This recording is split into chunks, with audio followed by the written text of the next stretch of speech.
రాజకీయాల్లో మాట ఇవ్వడం సులభం, కానీ నిలబెట్టుకోవడం అరుదు. 3 ఏళ్ల క్రితం ఒక సామాన్య వృద్ధురాలికి ఇచ్చిన మాట కోసం నేడు డిప్యూటీ సీఎం హోదాలో ఆమె ఇంటి గడప తొక్కారు పవన్ కళ్యాణ్.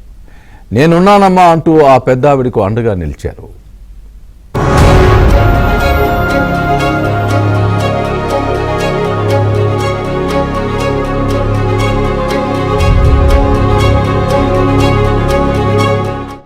గుంటూరు జిల్లా ఇప్పటం గ్రామం ఏపీ రాజకీయ చరిత్రలో ఒక చెరగని గుర్తు.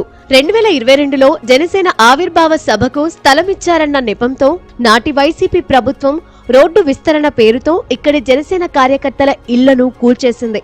ఆ సమయంలో అధికారులను పాలకులను ఎదిరించి నిలిచిన దిశాలి ఇండ్ల నాగేశ్వరమ్మ అనే వృద్ధురాలు నా బిడ్డ పవన్ కళ్యాణ్ వస్తాడు, మాకు అండగా ఉంటాడు అని ఆమె ఆనాడు నమ్మకంతో నినదించింది.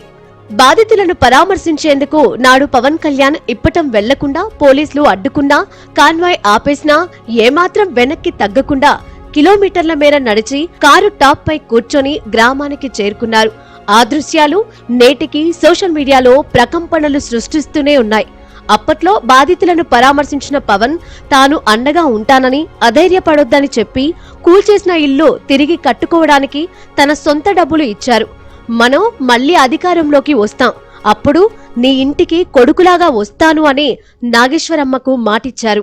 ఇక్కడ రోడ్డు వైడనింగ్, వెహికల్స్ వెళ్ళడానికి దారి లేదు అని ఒక సాకు చూపించి ఆనాడు ఎవరైతే జనసేన సభకు సహకరించారో వాళ్ళందరి ఇళ్ళు కూలగట్టారు.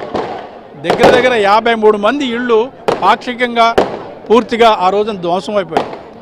పవన్ కళ్యాణ్ గారు వచ్చి వాళ్ళని పరామర్శిద్దామన్న రోజు విపరీతమైన ఆంక్షలు ఉన్నాయి. అంత ఆంక్షల్లోనూ ఆయన ట్రావెల్ చేసిన విధానం అందరికీ గుర్తు ఉంటుంటుంది.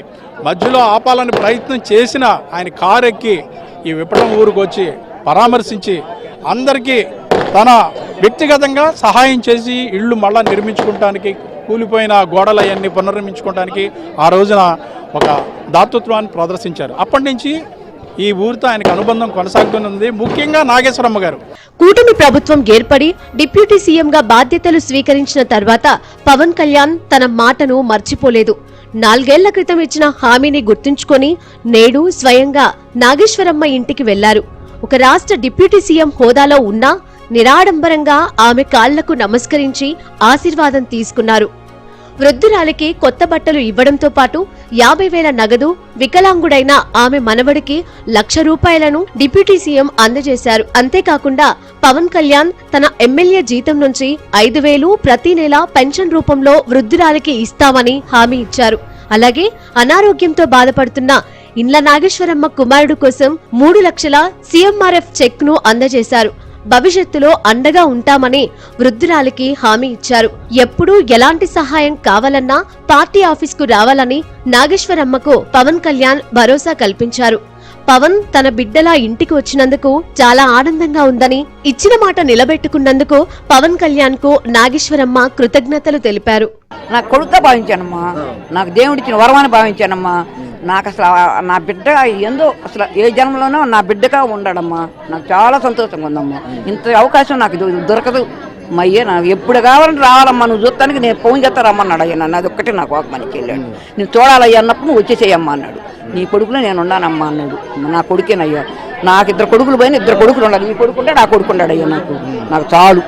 ఆ రోజు జనసేన సభకు స్థలం ఇచ్చారనే ఒకే ఒక్క కారణంతో అన్యాయంగా వారి ఇళ్లను కూల్చేసి వైసీపీ నేతలు పైశాచిక ఆనందం పొందారు. కానీ నా అనుకునే వారి కోసం ఇచ్చిన మాట ప్రకారం గ్రామానికి రావడం, నాగేశ్వరమ్మ కుటుంబానికి అండగా ఉన్న తీరుతో గ్రామ ప్రజలు హర్షం వ్యక్తం చేస్తున్నారు.